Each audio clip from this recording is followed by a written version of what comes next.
Selanjutnya, putusan nomor 43 garis miring PUU garis datar 21 garis miring 2023.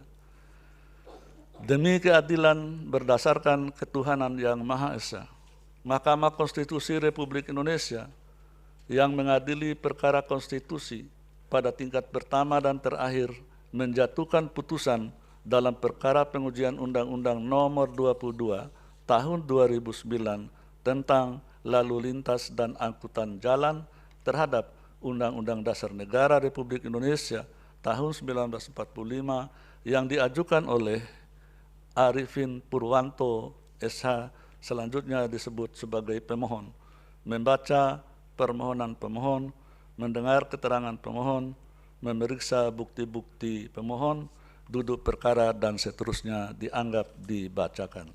Pertimbangan hukum, kewenangan mahkamah, kedudukan hukum dianggap dibacakan.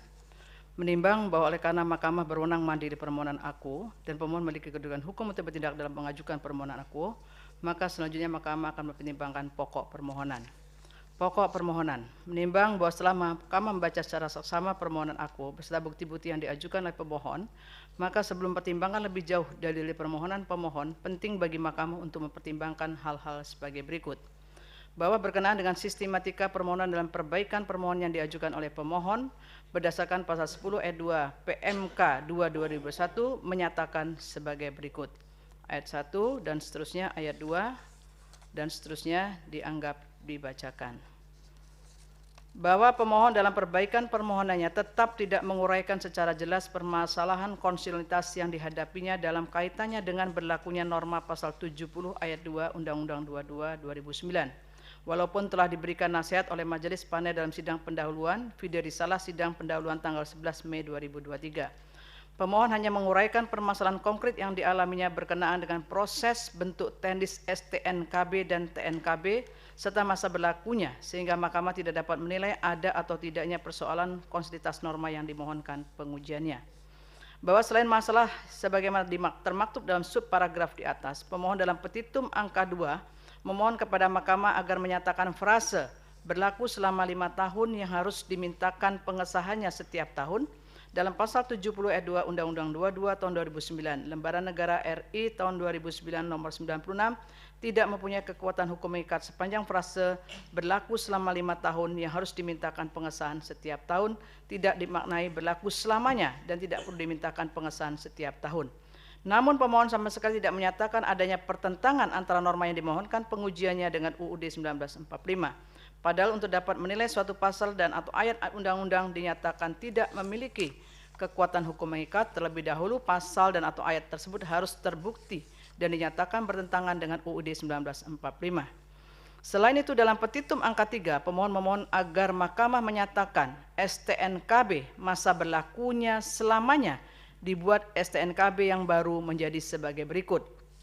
Angka 1, nomor seri STNKB dibuat sama dengan nomor seri KTP atau NIK atau NIK KTP. Angka 2, 3, 4, 5, 6, 7 dianggap dibacakan.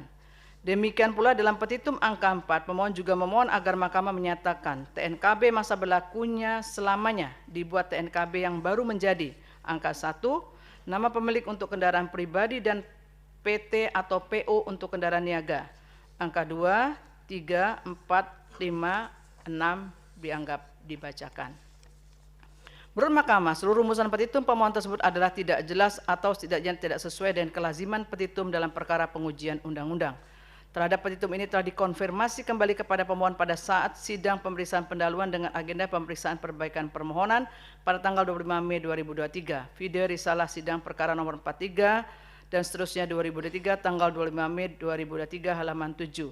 Dan pemohon tetap pada pendiriannya. Oleh karena itu secara formal petitum yang demikian tidak sesuai dengan rumusan petitum sebagaimana dimaksud dalam pasal 10 ayat 2 huruf D PMK 2 2021.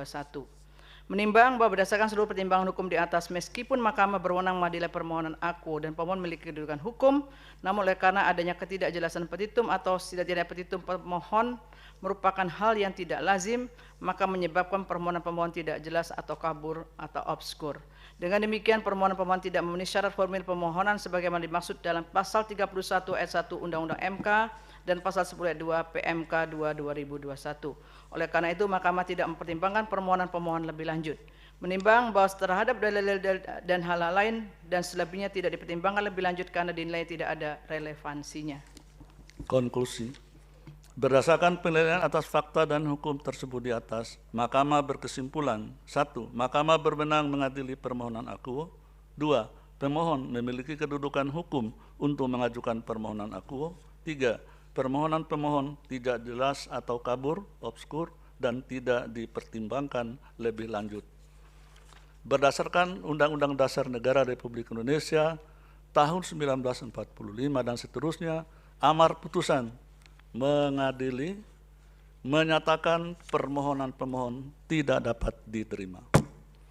Demikian diputus dalam rapat permusyawaratan hakim oleh 8 hakim konstitusi, yaitu Anwar Usman selaku ketua merangkap anggota, Saldi Isra, Wahiduddin Adams, Eni Nurbaningsi, Suhartoyo, Arif Hidayat, Daniel Yusmik P. Foe, dan M. Guntur Hamzah masing-masing sebagai anggota pada hari Selasa tanggal 6 bulan Juni tahun 2023 yang diucapkan dalam sidang pleno Mahkamah Konstitusi terbuka untuk umum pada hari Kamis tanggal 15 bulan Juni tahun 2023 selesai diucapkan pukul 10:10 WIB oleh 8 hakim konstitusi tanpa dihadiri oleh Wahiduddin Adams, dengan dibantu oleh Wilma Silalahi sebagai panitera pengganti, dihadiri oleh Dewan Perwakilan Rakyat atau yang mewakili, dan Presiden atau yang mewakili tanpa dihadiri pemohon.